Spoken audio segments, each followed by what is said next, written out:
Coming up next on the Jeff Crilley Show, if a company is struggling, when do you know whether it's time to change the management? It's a provocative title. You'll find out what it means next.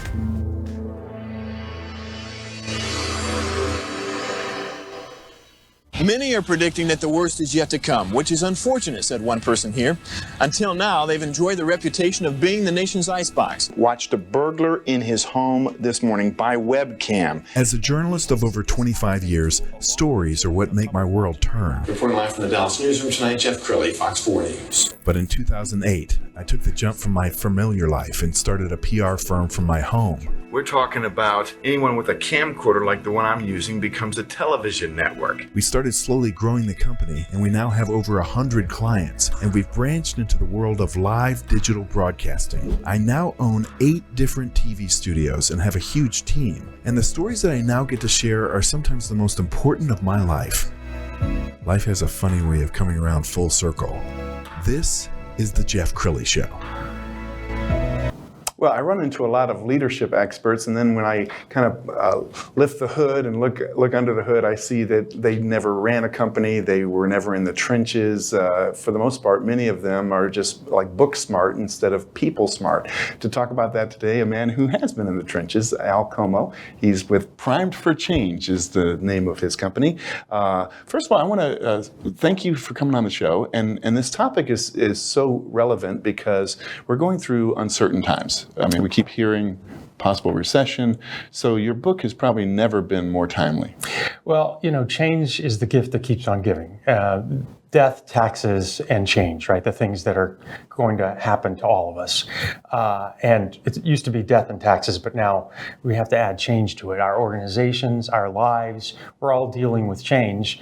You don't have something like the pandemic happen and not, sort of have to rethink how you do things. Sure.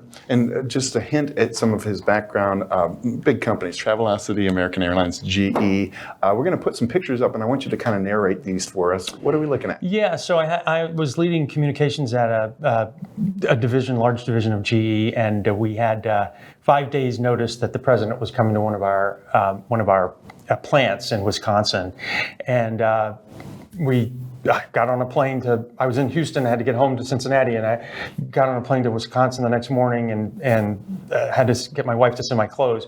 It was a wild time. I had to staff up as fast as I could and get everything ready for the president to come and speak. So I was in London I was leading communications for the European division of American Airlines, and fantastic opportunity, and helping to build a challenger brand, because American Airlines is not well known over there, and helping to launch the One World Alliance, which was fantastic, a fantastic opportunity. And then, February 19th, 1999, the day that will live in infamy, I met the Queen. I got this invite on my desk, and it said, do you want to meet the Queen? That's the Chamber of Commerce, American Chamber of Commerce. So I said, sign me up. And it was a luncheon. I looked that morning at the invite, and it said lounge suits. And I said, oh no, what is that? Lounge suits. So I went to the tuck shop down the street, and it wasn't open yet. So I called the hotel where this event was happening, and they said, sir, that's a business suit. And I said, oh, thank you. So I was going to miss the Queen, right? The stuff that goes through your mind. So she asked me how long I'd been here, and I told her what I did, and That's cool. It was very nice to meet her, and it's a lifetime memory. Wow, I've heard similar stories that she was very present when she was speaking to you. She was, yeah. She was very present. That's awesome. Okay, I want to talk about the name of the book, Change the Management, because you can interpret that a couple of ways. How do you want people to interpret it? Well, we've heard about this thing called change management, right? Mm-hmm. It's this big thing that everybody talks about. And what I've learned over the years is that unless the leaders are willing to change, unless we as leaders are willing to change, there is no change. And that's a sort of dirty little secret that a lot of experts will whisper to me, yeah, that's true. But they won't necessarily come out and say it, sort of because oftentimes they don't have the economic reason to say it. They're busy changing an organization. And we can do the X's and O's. Those are important, as it is in football, the X's and O's. But it's really the Jimmies and the Joes. See, organizations don't actually change. We think organizations can change, but organizations don't change. People do. And if our people don't change, there is no change. And so I've been through a whole lot of changes, helping to lead things like an IPO, a leveraged buyout take private, a hostile takeover, 3 CEO transitions, 2 startups inside large organizations. And I've been through a whole lot of these. And I know every single one of them required the leadership of the company, the leadership of the organization, those humans to show their own humanity, to show their own leadership skills for any change to really be successful. Talk about leadership in an environment of layoffs, because you've been a part of companies when that was happening. Layoffs can cause just fear throughout an organization, can't it? Yeah, so the story that I guess I would tell is that we all ought to be ready for this. I had a gentleman when I was at GE, a gentleman from Australia who was at a training class with me, and he was in a part of the division, part of the company that they were starting to move away from. Our finance part of the company. And I said to him, I said, what do you think about the fact that you're going through this? And he said, well, I figure if I don't get laid off 3 times in my career, I haven't taken many chances. I haven't taken enough chances. And he was probably 30 years old. So I think people need to sort of, first of all, have that mentality today. Things like this are going to happen. Either we make our careers or our careers make us. But in my own time, it wasn't, when I came into business in 1987, it wasn't that everyone was getting laid off. This is a newer phenomenon. And I've come to understand that it's something that is going to happen to all of us.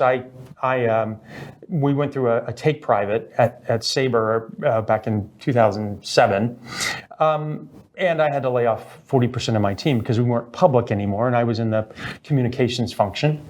And then 2008 happened, and we had to lay off another 40%. So I took the layoff. This is something that I had been telling everyone that it could happen. If I was going to be a leader, I needed to lead what was going on. And so that's just something that happens now, right? Yeah. Well, I can understand why you're such a popular speaker, because so many companies are going through a transition period. Let's show his sizzle reel. I set out about 2 decades ago to understand, why is it that some companies lose at change and other companies win at change? After 20 years of looking at this, the big aha that I got was that we think about change the wrong way. Instead of trying to get our people to change, we should try to get them to want to change.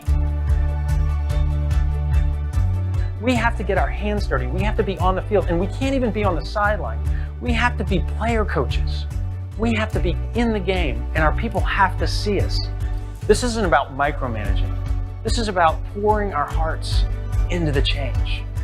We have to humbly ask them to come with us on this journey called change.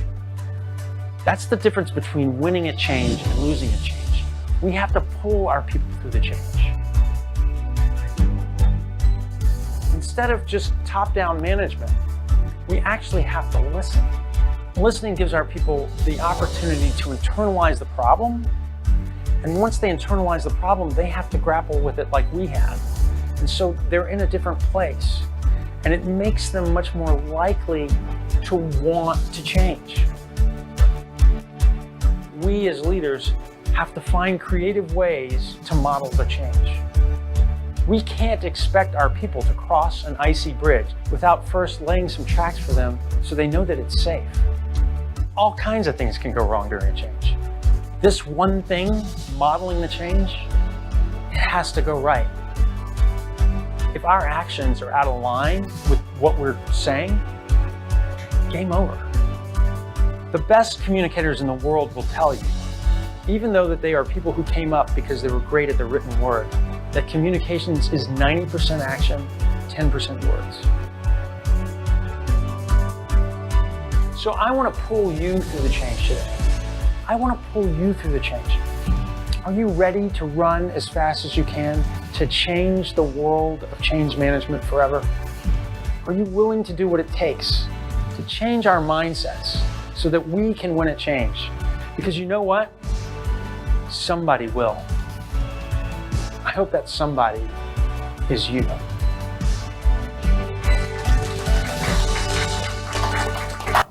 Well, I know, Al, like all great speakers, you have just countless stories that you could tell. What's your favorite story of change? So we were at Travelocity, and we'd grown from the 33,000th largest travel agency in the country to the 5th largest travel agency in the country. So massive growth, throwing a lot of people into our call centers, just trying to keep up with that. And this worked for us to have so much growth and to be sort of focused on growth, because a lot of online travel agencies died. There were hundreds of them at the beginning, but most of them didn't get critical mass. So we set out to grow, and we did. But at some point, we realized the growth was going to stop, and we realized we needed to differentiate ourselves. I was in marketing at the time. I didn't have a CMO. We didn't have one at the time. So we had to sort of figure out how we're going to differentiate ourselves for when the growth stops. And we looked at some data, and the data said that we took care of the customer better than anyone else. At least that's the customer's thought that. So we said, okay, well, let's double down on that. We'll do something called Customer Championship. And that means that we're going to spend 18 months and millions of dollars leading a whole effort to overhaul our products, overhaul our service capabilities so that we can be the customer's champion. So this was massive sort of change that we had to go through. And we had to go and sell this to the team out at the call centers, who sort of looked at us strange and said, your ideas are sort of naive. At least they were honest with me. And that's a learning right there. If we don't go and listen before we act, our ideas are going to be naive. The people closest to the change are the ones who are more likely to have changes, things, they're going to understand the change better. So we were excited that they came along and were with us once they started seeing that we were putting millions of dollars into their ideas. They realized that we were serious about this. But change is always something that's kind of concerning. Everyone's always concerned. It's change. It's uncomfortable. We really thought we had all the people with us, the product people, the customer people, and we were ready to go with the change. And then 2 weeks before the change, this launch of this thing called Customer Championship, and a guarantee that everything about your booking will be right, or we'll work with our partners to make it right. About 2 weeks before this launch, we woke up one day to find that we had a $1 fare to Fiji on our website. And this was not the airline's fault. This was our fault. And we wanted to show Customer Championship. We've been talking about Customer Championship, but this was going to cost us an arm and a leg, because it had been out on a message board where all these frequent flyers were talking about it. And so lots of people had booked $1 fares to Fiji. Wow. So what do? How do we show that we are true to, this new change that we're talking about? But we have to make the quarter. We have Wall Street. We have a board of directors breathing down our neck. We have all these pressures on us in the here and now. And that's why modeling the change is very hard. People talk about, you've got to model the change. It's very hard. You've got here and now stuff, and then you've got the change, which is just the future of the organization, just your legacy, just whether the organization's going to be around forever. But you've got these pressures in the here and now, and this was going to cost a lot of money. We weren't going to make our numbers. And you can't just go to Wall Street and say, sorry, next quarter we'll get it. It'll be fine. You can't do that, right? So what to do? Now, our CEO, Michelle Peluso, a brilliant person, she came at it and started looking at it, and she ultimately decided, she went out to that message board and she said, if you bought a $1 fare to Fiji, have a great trip. Have a great trip. Now, when the $1 fare to Fiji came out, you can imagine what people in the call centers who were going to have to change, what they were saying. This company is not going to do this. They care about money and sort of nothing else. So yeah, they've been talking about Customer Championship all this time, but I can guarantee you this change is not going to happen. We're not going to have to worry about it. They can't send 1,000 people to me yelling about not getting their $1 fare to Fiji and then tell me that they're all about Customer Championship. But Michelle did it. But smartly, she did something else that's important during the change. She listened.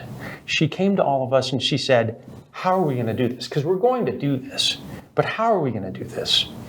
And from asking people for their ideas, Her genius was in tapping into other people's genius. From doing that came the idea for a massive marketing deal with the Hotel Association in Fiji and the Tourism Authority in Fiji. They'd been on TV and in the newspaper. Pictures of Fiji were everywhere while we were trying to figure out what to do, because this was a big story that sort of went viral.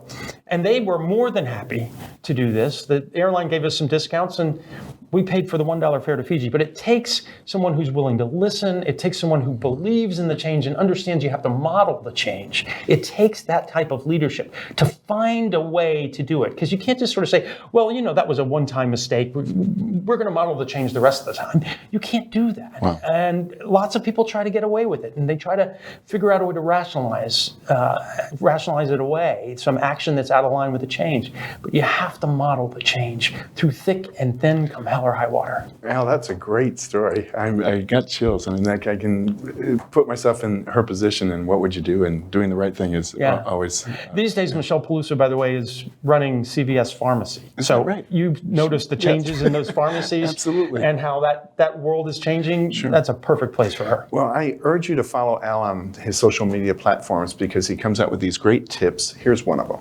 You may have heard that Gandhi said, "You must be the change you wish to see in the world." See, I have the coffee mug. See, Gandhi, yeah. When I went to source this quote about modeling change, I found out that Gandhi never actually said it.